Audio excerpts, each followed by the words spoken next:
भारत के दक्षिण में स्थित एक छोटा सा देश मालदीव उस दिन सुर्खियों पर आ गया जिस दिन प्रधानमंत्री नरेंद्र मोदी ने अपने ट्विटर हैंडल पर लक्षद्वीप की तस्वीर साझा की। कई पत्रकारों ने लिखा कि मोदी जी ने मालदीव की टूरिज्म इंडस्ट्री को काउंटर करने के लिए यह तस्वीर साझा किया, तो कईयों ने इसे महज एक कोइंसिडेंस बताया और अगले कई दिनों तक #बायकॉट मालदीव सोशल मीडिया पर ट्रेंड करता रहा। आइए इस वीडियो के माध्यम से समझते हैं आखिर क्यों मालदीव सुर्खियों पर बना हुआ है। क्या इसे महज टूरिज्म की दृष्टि से देखा जा सकता है या कहानी कुछ और है। India's agenda was for the Maldives. Maldives is facing heat. A tweet by Maldives minister days after Prime Minister Modi's visit to Lakshadweep and his effort to promote tourism on the island has triggered a social media row.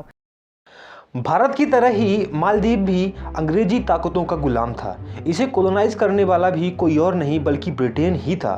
Bharat को आज़ादी मिलने के लगभग 18 साल बाद 26 जुलाई 1965 को मालदीव के सुल्तान के प्रतिनिधि इब्राहिम नासिर और ब्रिटेन के राजदूत सर माइकल वॉकर के बीच एक एग्रीमेंट साइन होता है और यहाँ मालदीव को ब्रिटेन से आज़ादी मिल जाती है। आज़ादी मिलने के 3 साल बाद तक यहाँ राजा का ही शासन होता है और मोहम्मद फरीद आमीन यहाँ के सुल्तान बने रहते हैं। 15 नवंबर 1967 को वहाँ की संसद में वोटिंग होती है कि मालदीव राजतंत्र रहेगा या गणतंत्र बनेगा।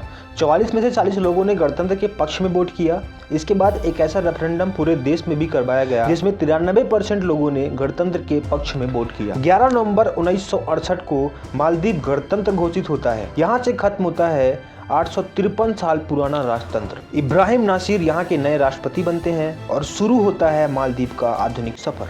70 का दशक शुरू होता है और उसके साथ ही शुरू होती है सिंहासन की लड़ाई। आपसी खींचतान मच जाती है, आपस में ही पार्टियों में विरोधाभास हो जाता है। 1978 में आर्थिक मंदी आती है, हालात बद से बदतर हो जाते हैं। इसी बीच राष्ट्रपति के खिलाफ आंदोलन और साजिशें दोनों शुरू हो जाती हैं, लेकिन इब्राहिम नासिर लाखों करोड़ों रुपए लेकर सिंगापुर भाग जाते हैं। उसके बाद तानाशाह अब्दुल गायून का शासन शुरू होता है जो 30 सालों तक एक छत्र राज करते हैं। इनके खिलाफ इब्राहिम नासिर सपोर्टर्स के द्वारा कई बार तख्ता पलट करने का प्रयास किया गया, लेकिन वो सभी असफल रहे। एक बार भारत ने भी ऑपरेशन कैक्टस के तहत विद्रोह खत्म करने में मदद किया था। दोस्तों, यहाँ पर गौर करने वाली बात यह है कि भारत को छोड़कर लगभग हमारे सभी पड़ोसी देशों में कभी न कभी तख्ता पलट या उसका प्रयास जरूर देखने को मिला है। पाकिस्तान तो मानो इसका बेताज बादशाह है। बहरहाल टॉपिक पर वापस आते हैं और वर्तमान के संदर्भ में बात करते हैं।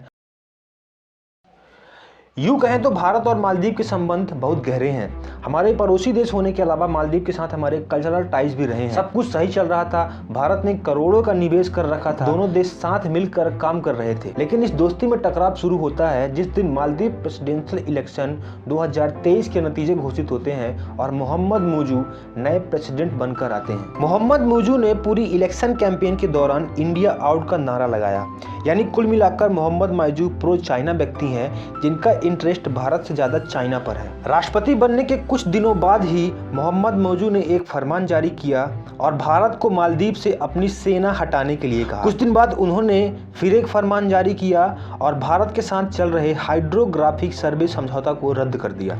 उसके बाद मोदी जी लक्षद्वीप जाते हैं और अपने ट्विटर हैंडल से लक्षद्वीप की सुंदर तस्वीर साझा करते हैं। उस तस्वीर पर मालदीव के मंत्रियों और नेताओं ने आपत्तिजनक टिप्पणी की। लेकिन क्या ये मामला सिर्फ टूरिज्म इंडस्ट्री से जुड़ा है?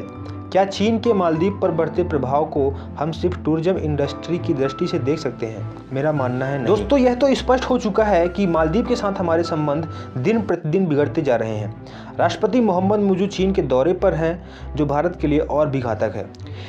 लेकिन इन सब की वजह क्या है? दोस्तों, मुझे इन सब की सिर्फ एक ही वजह नजर आती है और वह है भारत सरकार की कमजोर विदेश नीति। चीन हमें चारों तरफ से घेरने की कोशिश कर रहा है, लेकिन लोग इसे महज टूरिज्म इंडस्ट्री से जोड़कर देख रहे हैं। दोस्तों, जरा इमेजिन करिए, चीन मालदीव के करीब आ रहा है, वहाँ वो निवेश करेगा, अरबों खरबों लोन देगा, अपने मिलिट्री बेसेस बनाएगा और अगर कभी जंग हुई तो उसी मिलिट्री बेस से चौतरफा मिसाइल भी दागेगा। चीन हमारे सभी पड़ोसी देश में अपना प्रभाव जमाता जा रहा है। पाकिस्तान तो उसी का गुलाम है। भूटान से भी करीबियाँ बढ़ रही हैं। म्यांमार में तो उसी ने तख्ता पलट करवाया था। श्रीलंका में उसका काफ़ी निवेश और बड़े बड़े बंदरगाह हैं। बस मालदीव रह गया था, अब धीरे धीरे वह भी फिसल रहा है। दोस्तों, मेरी राय में मोहम्मद मुजू को रोकना राष्ट्रहित के लिए बहुत जरूरी है, जिसके लिए सरकार को हर संभव प्रयास करना चाहिए। छोटा सा देश है, डरा धमका कर भी काबू किया जा सकता है। लेकिन मेरी राय में बेस्ट ऑप्शन यह है कि मोहम्मद मौजू की सरकार को फंडिंग कर गिरा दिया जाए। मोहम्मद मौजू की सरकार पूर्ण बहुमत की सरकार नहीं है, यह थोड़े से प्रयास पर पूर्णतः संभव है। दोस्तों, अगर वीडियो पसंद आई हो तो वीडियो को लाइक करिए, शेयर करिए, चैनल को सब्सक्राइब करिए। Bye bye.